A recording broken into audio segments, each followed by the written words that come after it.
मित्रों फ्रेंड्स, आपका स्वागत है चंद्रा इंस्टीट्यूट मदावा में। अब चलते हैं। मैं अलंकार के बारे में कुछ मुख्य बिंदु और कुछ भूमिका के बारे में बता चुका था। शब्दालंकार अर्थालंकार में कौन से अलंकार आते हैं ये भी बता चुका था। अब चलते हैं शब्दालंकार में जो पहला अलंकार होता है हमारा जो अनुप्रास अलंकार, उसके बारे में फिर चर्चा करते हैं। फिर यमक अलंकार, श्लेष अलंकार, सबकी ट्रिक भी बताएंगे और ट्रिक के माध्यम से ही काम करेंगे। अगर कुछ नहीं पेपर में आता तो ट्रिक के माध्यम से ही पहचान लेंगे कि सब अनुप्रास अलंकार कैसे होगा और यमक कैसे होगा, श्लेष होगा, सबकी ट्रिक बता दूंगा। बस ट्रिक से ही आप जान जाएंगे। परिभाषा भी पढ़ लीजिएगा और ट्रिक भी। अब अनुप्रास अलंकार जो है ये एक वर्णगत होता है। अनुप्रास अलंकार जो होता है वर्णगत, इसमें वर्ण होते हैं जैसे आ, बा, सा, ऐसे करके वर्ण होंगे। जैसे कोई शब्द लिखा गया, मान लो बर लिख दिया गया, तो ऐसे कोई शब्द होगा जो बार बार यूज आएगा। ठीक है, ऐसे मान लो हमने लिख दिया कोई शब्द रघुपति लिख दिया।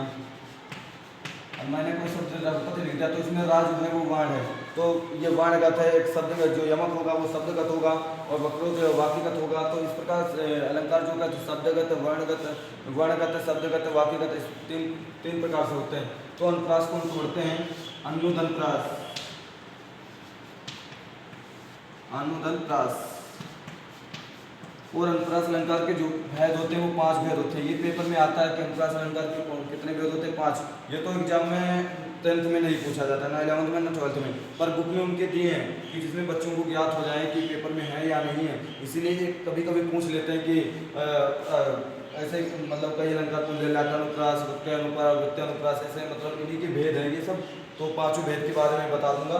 अब चलते हैं अनुप्रास अलंकार के बारे में चर्चा करते हैं। तो अनुदंप्रास, अनु का अर्थ होता है बार बार, अनु का अर्थ होता है बार बार, तथा प्रास का अर्थ होता है वर्ण या अक्षर, वर्ण या अक्षर। अब यही जो इसका अर्थ हम लिखते हैं, हमेशा अर्थ से इसकी परिभाषा बनाने की कोशिश करते हैं जिसमें बच्चों को जल्दी याद रहे। तो अनुप्रास की परिभाषा की हम बात करते हैं। परिभाषा ये लिख गया परिभाषा। इसकी परिभाषा होती है जहां पर वर्णों की या अक्षरों की,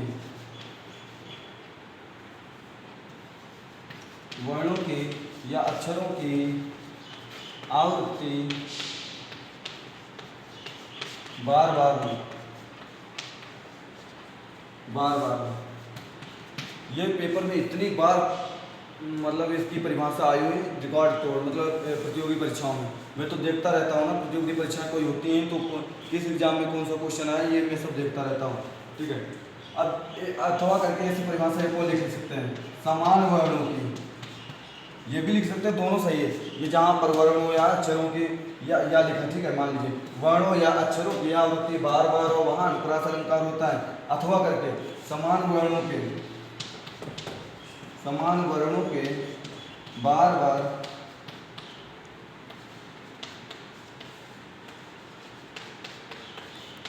समान वर्णों के बार बार आने पर, जहाँ पे समान वर्ण बार बार आए वहाँ पे अनुप्रास अलंकार होता है। अगला और अथवा करके लिख रहे हैं, ठीक है, जहाँ पर वर्णों की आवृत्ति बार बार, मतलब पेपर में यही मिलेगा आपको, वर्ण मिलेगा। देखो किसी भी प्रकार से परिभाषा घुमाए, कुछ नहीं, हमें वर्ण या अक्षर को याद रखना परीक्षा में। और एक शब्द है आवृत्ति, बस इन दो को पकड़ लेना है। अगर अनुप्रास अलंकार की परिभाषा याद करनी, जहाँ पर वर्णों या अक्षरों की आवृत्ति बार बार, वर्णों या अक्षरों, ठीक, एक याद कर लेना, चाहे वर्णों की आवृत्ति। देखो यहाँ पे समान वर्णों की आवृत्ति मतलब वर्ण मिल जाए, अगर वर्ण मिल जाए लगा दो।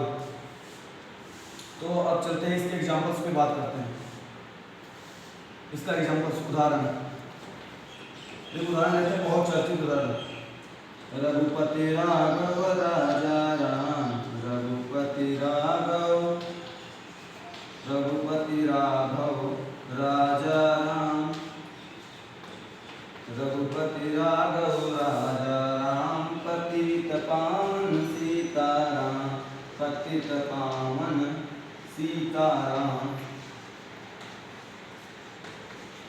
अब देखो यहाँ पे कौन सा वर्ण है जिसकी आवृत्ति बार बार होते हैं? देखो रघुपति मेरा, राघव मेरा, राजा मेरा, राम मेरा, रघुपति राघव राजा राम, राम मेरा, ये देखो पतित पावन सीताराम। तो यहाँ पे रा और पा की आवृत्ति हो रही, रा कामा पा की आवृत्ति, ठीक, बार बार हो रही। देखो रघुपति राघव राजा राम, पतित पावन सीताराम, ऐसे बोलना। जितने अगर आपको 35 उदाहरण बताते हैं और 35 उदाहरण आप अनुप्रास अलंकार के लिख लेते हैं, पेपर में किसी एग्जाम में बैठो उन्हीं में से 35 फंस जाएगा। 99.9% का आएगा, मतलब 1% को छोड़ के। अब उदाहरण कोई भी बनाया जा सकता है, कहने का मतलब उन्हीं में से रिपीट होगा, ठीक है। जैसे एक उदाहरण है बंदो गुरु पदम परागा, बंदो गुरु पद पदम परागा, बंदो गुरु पद पदम परागा, सुरुचि सुभाष सरस अनुरागा, सुरुचि सुभाष सरस अनुरागा।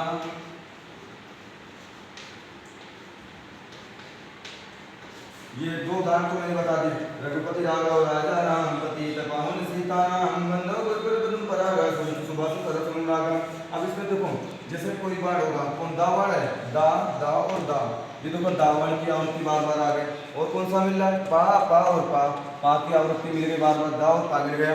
अब देख लो यहाँ पे सा और सावन की भी मिल गई, और भी मिल रहे होंगे एक दो, ठीक है। बाकी भी मिल रहे, ये देखो बंदों में बा और सुभाष में बा। तो देखो यहाँ पे सारे ही सारे वर्ण आए हुए हैं। अब दो एग्जाम्पल मैंने बता दिए और अभी एक एग्जाम्पल लेता हूँ, एग्जाम्पल में चर्चा कर लेता हूँ जितने भी लेते हैं। तरनी तनुजा तत तमाल, तरनी तनुजा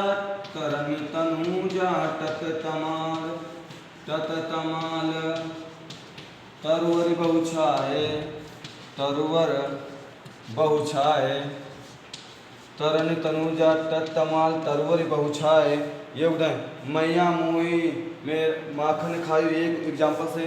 और मुदित मनोहर मानस देखा, एक और चौथा उदाहरण, मुदित मनोहर, मुदित मनोहर, मुदित मनोहर मानस देखा, मुदित मनोहर मानस देखा। एक तो ये एग्जाम्पल्स हो गया, और एक और कितनी करुणा कितने संदेश, पांचों उदाहरण, कितनी करुणा, कितनी करुणा कितने संदेश, कितनी करुणा कितने संदेश। एक एग्जाम्पल हो गया, एक बाल दिव्य कराल ज्वाल जान मानो लंक लिबे को रसना पसारी है, एक ये एग्जाम्पल है। और जाकी कृपा पंगु गिरी लग गए, एक ये भी उदाहरण, जाकी कृपा, जाकी कृपा पंगु गिरी लंगे, पंगु गिरी लंगे, अंधे को सब कुछ दर्शाए, अंधे को सब कुछ दर्शाए, कुछ दर्शाए। ये क्लास 10th में है, क्लास 10th का पहला चैप्टर है सूरदास, और उनका है पद। ये बोर्ड एग्जाम में सबसे ज़्यादा आता है, चरण कमल बंधु हरिराय। अगर पहली पंक्ति देता है चरण कमल बंधु हरिराय, तो वहाँ पे रूपक अलंकार हो जाता है। अगर ये देता है दूसरी पंक्ति, चरण कमल बंधु हरिराय, जाकी कृपा पंगु गिर लंघे, अंधे को सब कुछ दर्शाए, बहिरे सुने गूंगी पुनि बोले, रंग चले सिर चित्र धरा, सूरदास स्वामी करुणा में बार बार बंधोती पाए। तो ये सूरदास जी का जो है पहला चैप्टर है क्लास 10th की, उनका चैप्टर है पद, जो बोर्ड एग्जाम में कम से कम 12 से 13 बार पूछा जा चुका है। पहले 10th तक ही पढ़ाता था, अब भी पढ़ाता हूँ। और एक और एग्जाम्पल लेते हैं, देखो आपके सामने कुछ एग्जाम्पल्स और मैंने लिख दिए जो एग्जाम्पल्स में आए, पेपर्स में आने वाले हैं, इनसे आप ट्राई कर सकते हैं। कंकनी गिन धुनि सुनी सुन, कहत लखन सन राम हृदय गुण, सहस सहस महेश गणेश दिनेश सुरेश जाए निरंतर आवे। ये सारे अनुप्रास अलंकार के उदाहरण हैं। आपको एक तो इसमें याद ही हो जाएगा, इतने ढेर सारे मैंने 12 एग्जाम्पल्स लिख दिया, आपको एक दो तो याद हो जाएंगे इसमें से। केवल 2 एग्जाम्पल्स याद कर लीजिएगा, बस ज़्यादा नहीं याद करने, अपनी पहचान करने के लिए, जिसमें शब्दों की आवृत्ति बार बार आए, या सॉरी जिसमें वर्णों की आवृत्ति, वर्ण या अक्षरों की आवृत्ति बार बार आए। जो शब्दों की आवृत्ति होती है वो यमक अलंकार में होता है। मेरो तो गिरधर गोपाल दूसरो ना कोई, जाके सिर मोर मुकुट, जाके सिर मोर मुकुट, जाके सिर मोर मुकुट, जाके सिर मोर मुकुट, मेरो पति सोए, लिख लेना। मेरो तो गिरधर गोपा दूसरा नो कवे जाके सेरा मोर मुकुट मेरो पति सो। ये मीराबाई जी की पंक्ति है। क्लास 9th में शायद क्लास 9th में दूसरा चैप्टर है, दूसरा या तीसरा चैप्टर है मीराबाई को, तो वहीं से पंक्ति ली गई मेरो तो। और इसमें वो भक्ति भक्ति जो भक्ति भक्ति रस है वो भी है, श्रृंगार रस भी है। मेरो तो गिरधर गोपा दूसरा नो कवे जाके सेरा मोर मुकुट मेरो पति सो।